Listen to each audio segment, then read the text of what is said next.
ever wondered about the origins of one of horror's most terrifying figures? That enigmatic being with a head full of pins, a master of a dimension where pain and pleasure are one and the same. Today, I'm tearing open the fabric of reality to explore the dark and complex history of PinHead, the lead Cenobite from the Hellraiser series. So solve the box, open the door, and join me on this journey into the labyrinth of Leviathan. Before he was the Hell Priest, PinHead was just a man. But not just any man. He was Captain Elliot Spencer, born in the late 19th century and forever changed by the horrors he witnessed during World War I. The Battle of the Somme in particular shattered his faith in humanity. He saw the wars of his mother by senseless slaughter, chaotic mess of this profound disillusionment set him on a desperate search for meaning in a world he believed had none. He traveled the globe, indulging in every decadent and hedonistic pursuit he could find, trying to push the boundaries of human experience to feel something, anything, beyond the emptiness left by the war. His relentless quest for the ultimate sensation led him to British India, and to a mysterious artifact, the lament configuration. This puzzle box, the key to another dimension, promised experiences far beyond mortal comprehension. To the jaded and nihilistic Captain Spencer, this was the ultimate prize. He believed he had exhausted all earthly pleasures and pains, and the box offered a new frontier. With trembling hands, he solved the puzzle. But the gateway it opened was not to a heavenly paradise. Instead, it was a direct portal to the labyrinth, the realm of the god Leviathan, a dimension where flesh, pain, and pleasure are the only languages spoken. The instant the puzzle was solved, Spencer's mortal life ended.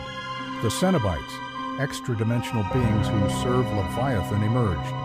But they didn't just kill him, they remade him. In their realm, he underwent a horrific and agonizing transformation. His soul was stripped of its memories, his humanity flayed away, layer by agonizing layer. His body was sculpted into a new form, and his newfound purpose.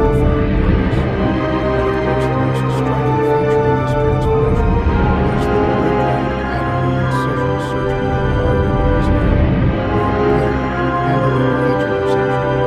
This wasn't just mutilation, it was ordination. Captain Elliot Spencer was dead. In his place, the lead Cenobite, later nicknamed PinHead by the film's crew and eventually the fans, was born. PinHead's appearance is one of the most unforgettable designs in all of horror cinema. The black, leather-like Cenobitic robes, reminiscent of a priest's vestments, but with a grotesque, almost surgical feel. The tools of his trade hanging from his waist, ready to dissect both flesh and soul. And of course, the pins. Each one is a nail, a symbol of his eternal crucifixion and his role as a priest of pain.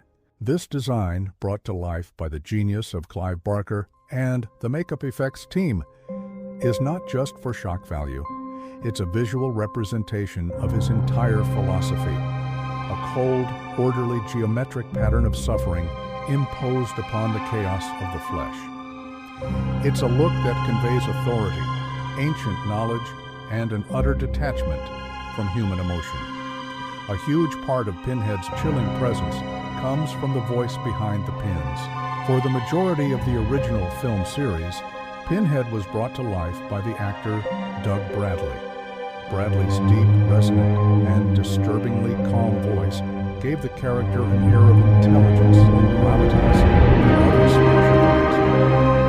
He wasn't a mindless monster. He was an articulate, almost philosophical being.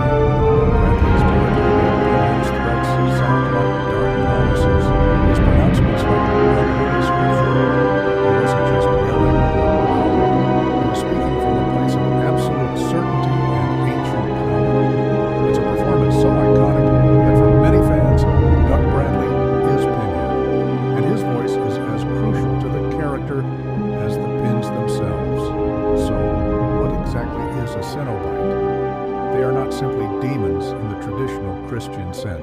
They are, in their own words, explorers in the further regions of experience. They serve their god, Leviathan, the Lord of the Labyrinth, by retrieving those who solve the lament configuration. Their role is to guide these supplicants to a new reality, to show them experiences so extreme that the lines between pain and pleasure blur and then disappear entirely. PinHead is the leader, the Hell Priest. He is the first point of contact for anyone who opens the box, the one who explains the new rules of existence. He is an angel to some, a demon to others, but above all, he is an agent of order in a realm of sensation. This leads us to the core philosophy of PinHead and the Cenobites. They don't see what they do as evil, they see it as a higher form of existence. In their view, human life is limited by its narrow definitions of pain and pleasure. The Cenobites have transcended this. For them, sensation is everything, and the more extreme, the better. They believe that true enlightenment lies in pushing the body and soul to their absolute limits and it's a terrifyingly logical, scientific approach to suffering. They aren't interested in random cruelty. They are artisans, and flesh is their canvas. They are offering an escape from the mundanity of human life, but the price is an eternity of sensation so intense it would shatter a mortal mind. And finally, no discussion of PinHead would be complete without his most famous, chilling line. When a victim, realizing the horror they've unleashed, tries to send the Cenobites back, PinHead calmly, almost regretfully states, "No, we have such sights to show you." This one line perfectly encapsulates the character. It's not a boast or a simple threat. It's a promise of a universe of experience beyond human imagination, a dark invitation to a world where every nerve ending is screaming in a symphony of agony and ecstasy. It's the moment you realize there is no escape, and your journey into the labyrinth has truly begun. From a shell-shocked soldier to a godlike purveyor of pain, PinHead's story is one of the most compelling in horror. He's more than just a monster. He's a fallen angel, a dark philosopher, and a terrifying guide to a world we should be grateful we'll never see. Thank you so much for joining me on this deep dive into the world of Hellraiser. If you enjoyed this exploration of horror history, make sure to hit that like button, subscribe to the channel,